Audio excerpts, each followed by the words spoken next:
I'm gonna have the sound guy put microphones on this thing, and I hope it doesn't blow it out, but you'll get an idea. I wanna give you a before sound, what it sounds like with uncapped headers, then after we get the 3-inch pipes on it. Let's do it. And we're gonna take it over to Goofy's. Goofies. You old Goofy.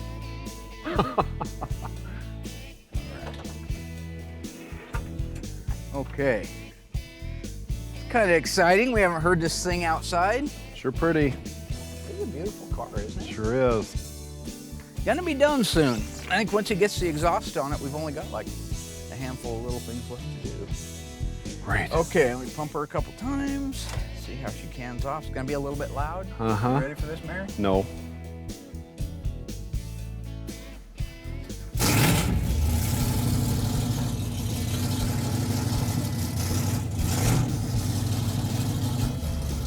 I loved that sound as a kid, but I don't know if I love it as much right now.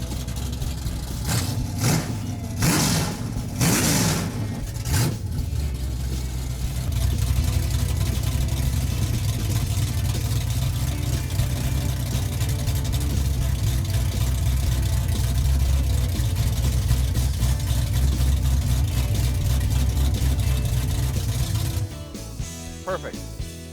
Okay. Need some fluid? Yep. All right.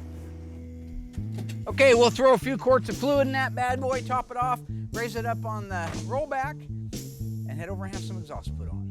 Sounds good. Sound good? This Yeah. sounds nice, doesn't it? Oh, it sounds great. God, I bet your dad would have bought you one of these, huh, back in the day. Let's take this to the drag strip. Put some fluid in it, Nancy.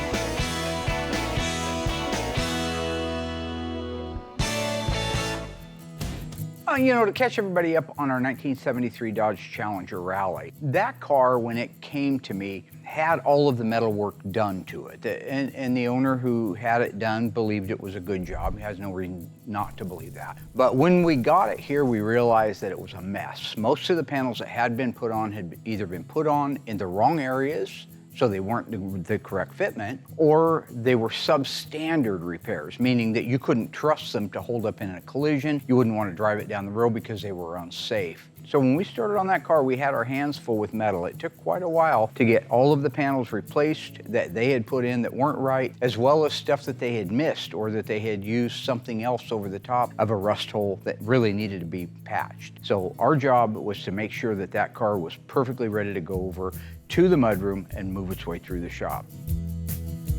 So everybody in the Mopar world knows that the 72 to 74 E-bodies aren't, nor will they ever be, as popular as the 70-71s. Primarily, not just because of looks and things like that or exterior cues, but because the last year you could get an E-body with a big block, or a Hemi, which is also a big block, was 1971. So in 72, small blocks were all that were available.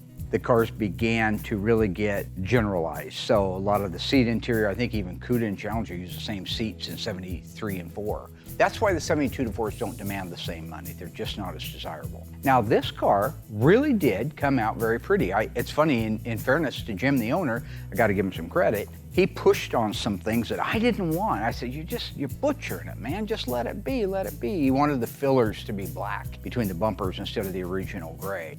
And I said, you're taking a real rally car, one of 4,840 or 4,860 made, and it's a numbers car, numbers matching, and you're just doing all this butchery to it. But when I stand back now and look at it, it's beautiful. It is. It has just the right amount of matte black. He didn't want to put the strobe stripes on, so we left those off.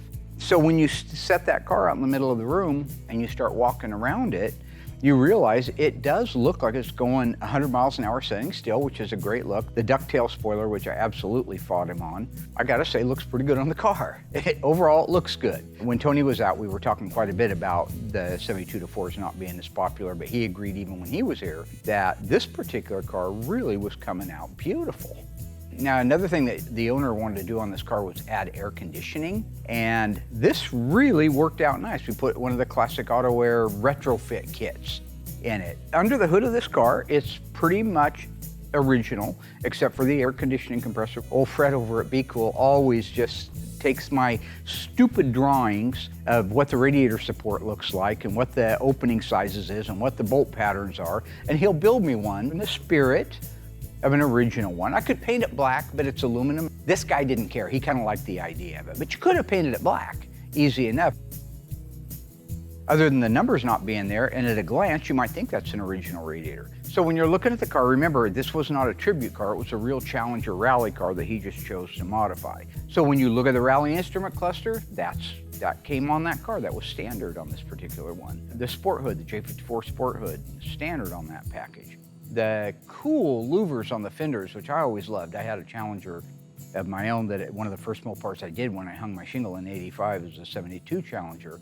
And I love those louvers. I did add the graphics on the side of it. But those look really neat on these cars and give it a bit of a racy look looking down the side. Flip-top gas cap, same way. So overall, this was a pretty darn nicely optioned car. He did go for, I think it was a single outside mirror on the left-hand side originally, but we did the outside racing mirrors in chrome. But the rest of the trim and the ornamentation, other than the things I mentioned, are 100% factory. The interior of these cars definitely is a strip down in the way of luxury from the 70 and 71s. Like you couldn't get leather interior after 71 on these cars.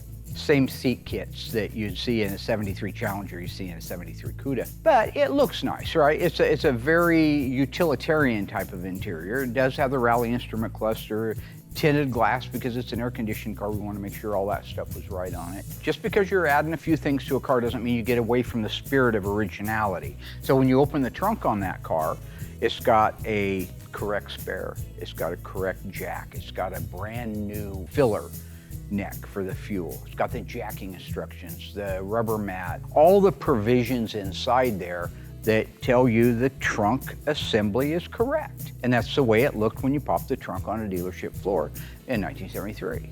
So all that being said, you stand back and you look and you've got a gorgeous 73 Challenger Rally with some modifications to it, but acceptable modifications that you know is done right, gorgeous, and ready to go home. Hello ghouls, Mark Warman here, the Ice Tree from Graveyard Carz. If you enjoyed this video, be sure to like it, drop a comment down below, and subscribe to our channel. We have fantastic stuff coming up, and some of it you've never seen before. I gotta go insult people. Hey Alice!